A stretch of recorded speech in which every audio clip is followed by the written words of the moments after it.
Have you ever wondered when humanity first started to remember its own past? It wasn't with books or computers, but with something far more fundamental, something that happened right here, around the crackling flames of a fire. Imagine this: you're huddled with your tribe, the darkness of the primeval night pressing in. There are no written words, no history books. All you have is the voice of the person sitting next to you. Around the fire, every word became a bridge to eternity.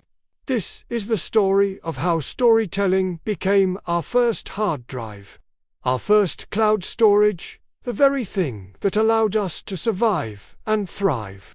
This is when we, as a species, began to remember. Before we could tell stories, we first had to be good students of the world. Picture a small group, their eyes scanning the horizon, not just for danger, but for patterns. They noticed the subtle shift in the wind that signaled a change in weather.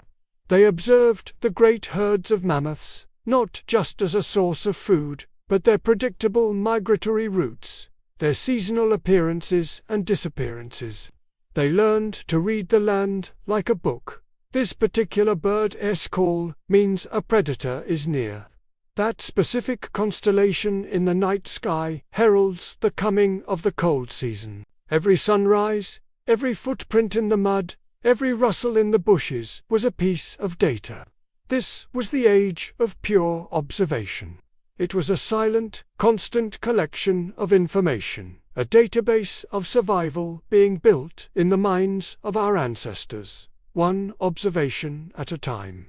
They were learning the language of the world itself, preparing to translate it for generations to come. Then, one evening, something magical happened. One of them, perhaps a seasoned hunter with a spark of creativity, began to speak. He didn't just point and grunt. He used his words to paint a picture. He reenacted the tension of the hunt, mimicking the low growl of a saber-toothed cat, the thunderous charge of the bison. He described the thrill of the chase, the strategy of the group, the moment of victory. The children, their eyes wide with a mixture of fear and excitement, leaned in closer. The other hunters nodded, reliving the moment, confirming the details. It was more than just a report. It was a performance.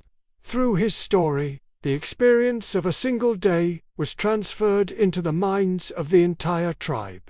The successful hunting technique wasn't just his knowledge anymore. It was everyone's. This was the first spark, the moment when individual experience began its transformation into collective wisdom. The storyteller wasn't just recounting a memory, he was forging a tool for survival. But this new tool was far from perfect. Let's say the story was about a particularly fruitful patch of berries. The original storyteller, let's call him Grog, described it perfectly. Follow the winding river until you see the 3 tall stones. Then walk towards the rising sun. But when a younger member, maybe Zog, tried to retell the story, he got a crucial detail wrong. He might say, walk towards the setting sun. The group that followed his advice didn't find delicious berries. They found a grumpy cave bear. Or perhaps the story of a great hero's victory over a rival tribe got embellished. With each retelling, the hero became stronger, the enemy weaker, until the story was more myth than manual. These failures were critical lessons. They taught our ancestors the importance of accuracy. A story wasn't just for entertainment. It was a map, a guide, a warning. A single misremembered word could be the difference between a full belly and an empty one, or even life and death. The tribe learned that the teller had a responsibility, and the listener had a duty to pay attention, to question, to remember correctly. This was the first peer review process, born from the harsh consequences of getting the story wrong. Through trial and error, they perfected the art. The most important stories, the ones about finding water, identifying poisonous plants, predicting the seasons, and understanding the social rules of the tribe were repeated, refined, and ritualized. Elder storytellers became living libraries, their minds holding the collective knowledge of generations. They developed mnemonic devices, rhymes, chants, and songs that made complex information easier to remember and pass on. Red on yellow kills a fellow. Red on black, friend of Jack, might not have been the exact rhyme, but the principle was the same. These weren't just bedtime stories. They were the tribe's operating system, its culture, its identity.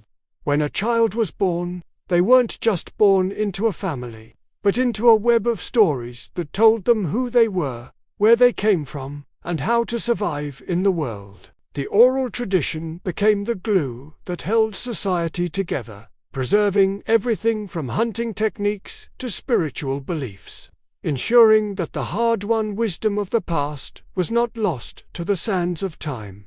It was the mastery of memory. And this brings us to a profound truth about what it means to be human. Our lives are finite, a brief flicker in the grand scheme of time. But our stories, they can achieve a kind of immortality. That hunter who first described the mammoth's path, the gatherer who warned about the poisonous mushroom, the leader who forged a peace treaty, they are gone. But the essence of their wisdom, the lessons they learned, lived on. They echoed through generations, passed from parent to child, from elder to novice, around countless fires, under countless stars. It's as if humans live twice, once in the brief, beautiful span of their own life, and again, and again, and again in the stories they leave behind for others. Our legacy isn't just in the tools we make or the children we raise, but in the memories we share. These stories didn't just preserve knowledge, they also gave people a reason to come together, to connect on a deeper level. And when people come together with a shared purpose and a shared history, what do? They celebrate. They create rituals. Our next journey into the Stone Age will explore exactly that. How the power of storytelling led to the very first festivals and the birth of organized ritual. It's where survival began to look a lot more like culture. Thank you so much for joining me on this journey back in time. If you found this story of our past fascinating, imagine what else we can uncover together. Please hit that like button, subscribe to the channel, and ring the bell so you don't miss our next step into the world of our ancestors. I'd love to hear your thoughts in the comments below. What's a story from your own family or culture that's been passed down through generations? Until next time, stay curious.